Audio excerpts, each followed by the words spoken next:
माजी नगरसेवक योगेंद्र थोरात लागले पुन्हा प्रभागात कामाला. नगरसेवक पद असले नसले तरी मला फरक पडत नाही. थोरात यांनी निवडणुकीच्या अगोदरचे सगळेच काढलं बाहेर. प्रभाग 20 मध्ये मी एवढी कामे करून सुद्धा कसा पडलो. 2013 साली मी 1 महिना प्रचार करून 2007 मते घेतली होती. मग एवढी कोट्यावधीची कामे करून देखील मला 2186 मते कशी पडली. आधार नायकवडी आणि प्रभागात असं काय काम केलं की प्रभागातून त्यांना 6000 मते पडली आणि मला 2186 मते पडली. त्यांच्यावरती योगेंद्र थोरात यांनी चांगलाच खुलासा करत मते कशी मिळवली यावर आज मुलाखत दिली आहे. तर मी आजपासून प्रभाग 20 मध्ये पुन्हा कामाला सुरुवात करत आहे. पुन्हा एकदा नव्याने उभारी घेण्याची आणि येथील मुलांना चांगले शिक्षण देण्याचे ध्येय घेऊन योगेंद्र थोरात पुन्हा प्रभाग 20 मध्ये मैदानात उतरले आहेत. कुपवाडमध्ये आज सगळीकडे चर्चा आहे की योगेंद्र थोरात इलेक्शनला कसे पडले आणि मला स्वतःला पण हा प्रश्न आहे की मी निवडणुकीला कसा पडलो. आजची निवडणूक म्हणजे एक इव्हेंट मॅनेजमेंट झालेली, म्हणजे ते सगळं जमायला लागतं. अक्षरशः तुम्ही याद्या फोडतात. याद्या फोडणे म्हणजे प्रभाग रचना होते त्यावेळेला ते ज्या हे रस्त्याच्या इकडचे या वार्डात, रस्त्याच्या इकडचे या वार्डात, तिथून सुरुवात झालेली असते. मग जे जुने राजकारणी आहेत ते काय करतात, आपला तिकडचा वार्ड आहे त्याच्यातले थोडे इकडे घालतात. कसे घालतात, शिक्षक बीएलओ शिक्षक असतात, ते कुणाच्या शाळेचे असतात, त्यांच्या शाळेचे असतात. मग हे प्री प्लॅन असतं. हा इव्हेंट मी सांगायला ना, मी कालपासून याचा खूप अभ्यास करायला की हा ठीक आहे 200-300चा फरक, 4000चा फरक पडला. 4000 म्हणजे जोक नाही. आज काम करणारा माणूस 4000-3000 जर हरत असेल हा जोक आहे का? सगळ्या मिरज मधले लोक काय म्हणाले की मिरज मधल्या प्रभाग 20 मधल्या लोकांनी काम करणाऱ्याची म्हणजे काय म्हणायचं किंमत नाही. तर थोडंफार आहे असं, सगळंच असं नाही. यात एक आपण समजून घेतलं पाहिजे की मी पहिल्यांदा पण ऑब्जेक्शन घेतलं होतं की वार्ड क्रमांक 6 मधले, वार्ड क्रमांक 5 मधले आमच्या वार्डात जवळजवळ 2153 मतदान आमच्या वार्डात आहे. म्हणजे आमच्या वार्डातनं बाहेर गेलं त्यांना आम्ही ओळखतोय की वार्डात राहतोय आम्ही, गेली 7-8 वर्ष आम्ही इथं आहे, 12 वर्ष आहे. हा माणूस आपला इथं 7 नंबर मध्ये दिसतोय, कारण 7 नंबरच्या पण आम्ही याद्या आणल्या होत्या 6, त्यांना आम्ही परत घेतलं. अशा 700-800 लोकांना आपण परत घेतलं. महापालिकेतनं क्युरी काढून वगैरे त्यातली 600-700 लोक आली. पण जी लोक बाहेरच्या वार्डातनं आमच्या वार्डात आलेत त्यांना बाहेर काढलंच नाही. मात्र इथं शिक्षण संस्थांची सगळी यंत्रणा लावून, पै पाहुणे लावून त्या माणसांना हुडकण्यात आलं. हुडकून काय केलं, त्यांच्या हातात पैसे ठेवले, ओळख दाखवली, जातीचं सांगितलं, ह्या सगळ्या गोष्टी झाल्या. आणि आपण त्या वार्डात राहत नाही तरी मताला कोणतर 2500 रुपये द्यायला लागले म्हणजे लोकही खुश झाली. त्यांना मतदानापर्यंत आणायची व्यवस्था झाली, त्याच्यासाठी क्लुजर वापरले, सगळ्या गोष्टी झाल्या. आणि आज मी एवढं सांगतो, खूप प्री प्लॅन आहे. इव्हन उमेदवार ज्या अपार्टमेंट मध्ये राहतात त्या अपार्टमेंट मध्ये त्यांना सोडून किंवा आणखी एक घर सोडून राहिलेली लोक पण त्यांनी 20 नंबर वार्डात आणलेली आहेत. म्हणजे लक्षात घ्या, आपल्या परिचयाची सगळी लोक 20 मध्ये आधीच प्री प्लॅन. आणि मग ही इलेक्शन. मग त्यानंतर काय झालं, 2-2.5 हजार इथं झाले. त्यानंतर काय झालं, त्यानंतर मग इथले जे अशिक्षित समाज आहे त्यांना कसं विकत घ्यायचं ह्याच्या मागं लागले. मग ते विकले जात नाहीत. मग त्यांना कुठं तर कायद्यात कुठल्या तर बसवून परत त्यांना पैशानं विकलं जात नाही, तर मग धार्मिक गोष्टी सांग. हे झालं आणि हे सगळ्यांना माहिती. हे झालं 3000 आणि मग 10,000 लोकांना लाईन लावून पैसे देण्यात आले. 10,000 लोकांना लाईनीनं पैसे देण्यात आले. ते 10,000, हे 2,500, हे 1,000. ऍक्च्युली मी म्हणतोय त्यांना मतं कमी पडली, फक्त 6,000 पडली.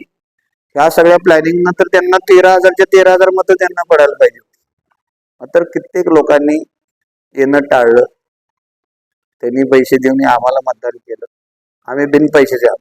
आता माझ्याबरोबर जे आबिरी धारगे उभारले त्यांच्या मागे समाज ठाम उभा, त्यांना वोटिंग केलं, चांगली मतं पडली. आमच्या मागे काम करून बौद्ध विहार बांधून आमच्या मागेही समाजशाळा, पण हे इलेक्शन समाजाचं होतं का? नाही, हे इलेक्शन होतं कामाचं. तर काम हा कुठं विषयच राहिला नाही.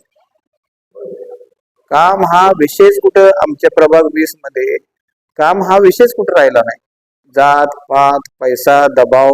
आता कालच्या मिरवणुकीमध्ये तुम्ही बघितलं तर ज्या पालकांची मुलं 7 नंबर शाळेत आहेत, खूप वाईट आहे. मी या शाळेसाठी लढत होतो, प्रभागातल्या शाळांसाठी लढतोय मी. तुमची मुलं चांगली शिकावी. नगरसेवक काय करत असतो? प्रायव्हेट शाळा काढतो आणि नगरपालिकेची शाळा बंद पाडतो.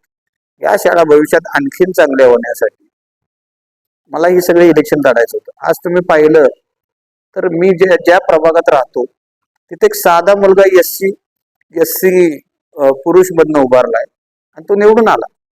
त्याचं नाव गाथा रोहित जगदाळे काय सॉरी त्या निवडून आले. आणि मी जर माझ्या घरापाशीच उभारलो असतो एससी मधनं, मी निवडून आलो असतो. मी प्रभाग 8 मध्ये उभारलो असतो, निवडून आलो असतो. आज मी पण गुलाल खेळलो असतो. पण मी इथंच का उभारलो? इथं मी शेवट केले, सॉरी इथं मी त्याची सुरुवात केली. अशा गोष्टी आहेत की त्या मला शेवटपर्यंत न्यायच्या. म्हणून मतदारांनी एवढी मोठी सजा द्यायची का? 2000 मतं हे काय म्हणजे हेच झालं नाही. मी 18,000 लोकांच्या इथं राहणाऱ्या कामाला पडले. मी 6 किंवा 5 मध्ये जाऊ शकत नाही. तिथलं मतदान किती येत आहे मी प्रूव्ह करतो तुम्हाला. कधीही जर कोणी बाईट बघून की त्या 5 आणि 6 नंबरच्या मतदार इथं आले नाहीत आणि त्यांनी वोटिंग माझ्याकडे म्हणालते, आम्ही 5 नंबर मध्ये राहतोय, आम्ही 250 जण आहे, आम्ही 500 जण आहे, तुम्ही पैसे द्या. म्हटलं काय संबंध बाबांनो, काय संबंध? तुम्ही तिकडे राहताय, या वार्डाचं भविष्य ठरवणारे तुम्ही कोण? आणि काल बघत होतो आम्ही शाळेचे पालक असू द्या, ज्यांचं आपण इतकी कामं केलीत 5 वर्ष, हे खूप वाईट आहे. हा इव्हेंट मॅनेजमेंट आहे ना, याच्यासाठी हाताखाली बरीच लोक लागतात. आज निवडून आले, मी त्याचं अभिनंदन करेन. पण हे काय बघून लोकांनी 6,000 मतं दिलेत? अत्तर नायकवडींनी असं कोणतं काम केलं या वार्डात माझ्यापेक्षा चांगलं की त्यांना लोकांनी 6,000 मतं दिली आणि मला 2,000 दिली? जेव्हा मी 2चा वार्ड होता, एकच महिना फक्त मी या वार्डात प्रचार केला 2013 साली, तेव्हा मला 2007 मतं होती. आणि मी एवढं काम करून तुम्हाला वाटतंय की मला 2000 काहीतरी 2100 मतं पडतील? हे लक्षात घ्या. अक्षरशः देवांच्या फोटोवर हात ठेवणं, बऱ्याच धर्मग्रंथांवर हात ठेवणं, ही इलेक्शन कुठल्या साईडनं झाली? आपण ज्या समाजात जन्माला येतो त्या समाजातल्या लेकरांना शिकवायचं तर राहू द्या. ती पिढी पुढे चालली आहे, त्यांना परत जात पंचायत कायदा लावून परत आणायचं. यासाठी तुम्ही शिकलाय, यासाठी तुम्ही मोठमोठी पदं घेतलेत. माझ्या हारायचं मला काय नाही. 2013ला पण मी इलेक्शन हारलो होतो, दुसऱ्या दिवशी कामाला लागलोय आणि कालपासून मी परत कामाला लागलो. मला काही फरक पडत नाही, नगरसेवक असू द्या नसू द्या. फक्त लोकांची तुम्ही कामं करा, मीही करेन. आमदारांचा फंड आहे, पालकमंत्री साहेबांचा आहे, मला फंड कसा आणायचा ते मला चांगलं माहिती. त्यामुळं तुम्हाला आता संधी मिळाली, तुम्ही काम करा. पण या प्रश्नाचं उत्तर नागरिकांना कळणं आवश्यक होतं की थोरातांना 2000 मतं कशी पडली. कुठं तर 2,500 रुपये त्यांनी रेट काढला होता मताचा. 2,500, 3 मताचे 2,500. आणि त्याच्यात पण त्यांनी त्या एसटीच्या सीटला कसं केलं? ओपन 1,000, मागासवर्गीय 1,000 आणि एसटी त्याचे 500 रुपये. म्हणजे 2,500 रुपये एका मताला, म्हणजे एका मताला झाले 800 रुपये. 800 रुपये मध्ये आपण आपलं मत विकायचं होतं का? हे ज्यानं ठरवायचं होतं. बऱ्याच लोकांनी हो म्हणून ठरवलं. आता माझ्या जवळची माणसं होती, तिकडे राहतात इकडे राहतात, नाही आमच्याकडे रात्री आली, सकाळी आली, दिवसा आली, मध्यस्थी घेऊन आला. एक जण तर ते खाद्य वस्तीत एक महिला बॅगच घेऊन उभा होती. हा काय किती बोला. मध्ये तुम्हाला माहित असं की माझा तुम्ही व्हिडिओ बघितला आणि मी इलेक्शन सोडलं होतं. तर त्या दिवशी जी माझ्या घरी लोक आली की दादा आम्ही तुमच्या बरोबर आहे, आमच्या वस्तीला तुमची गरज आहे, ती लोक पण नंतर त्यांच्या कामाला लागली. त्यांना मी विचारलं असं का बाबा ना, तुम्ही तर तत्व एकदम हे आहेत माझ्या. नाही दादा, ते तुम्ही दिलं नाही, त्यांनी दिलं. कोणतं तुमचं काम इतर लोकांना इतकं आवडलं? तुम्ही कोविड मध्ये होता, तुम्ही महापुरात होता, तुम्ही दिवस रात्र इथं होता, काय होतं? तुमचं कोणतं काम आवडून तुम्हाला 6,000 मतं पडली? हे लक्षात घ्या. हे नाही आणि काम करून निवडून आलं तर तुमचा जल्लोष ठीक आहे. असं तुम्ही बोवावर अंगावर ओढून घ्यायलाय, स्वतःला फेटे घालायलाय, तुम्हाला लोक उचलायला लागलेत. अहो कुठं सगळ्या मिरजेनं बघितले लाईन लावून पैसे वाटून, कुठं तर लोकांना वेटीस धरून हे सगळं झालेलं आहे. बाहेरची मतं आणून तेव्हा खूप हवेत जाऊ नका. योगेंद्र थोरात इथं परत कामाला लागलाय आणि तो काम करणार. लोकांचा एकही प्रश्न या घडीला एकही प्रश्न नाही, भविष्यात त्यांचे प्रश्न निर्माण होऊ नयेत. मुलांच्या नोकऱ्या असू द्या, महिलांना घरात उद्योग असू द्यात, सगळ्या शासकीय योजना असू द्यात, निधी असू द्या, सगळं आणणार. मी घरी बसणार नाही. मी बाहेर पडलेलो आहे. लोकांनी ज्या मला मतदान केलंय त्यांना मला न्याय देणं आवश्यक आहे. त्यामुळे जसा 2013ला योगेंद्र बाहेर पडलाय तसा पडलेला आहे. त्यामुळे तुम्ही खूप आनंदात राहू नका की योगेंद्र थोरात घरात राहील. काल मी एक दिवस प्रयत्न केला घरी राहायचा, असं पांघरून घेऊन झोपलो, काय काय प्रयत्न केलो. 7 वाजता तर मी वाटत असते, परत काढलं सगळ्यांनी, परत आलो. तेव्हा मला जरा श्वास घेतल्यासारखं वाटायला. हा वार्ड म्हणजे माझा श्वास आहे, माझं आयुष्य आहे, माझं जीवन आहे.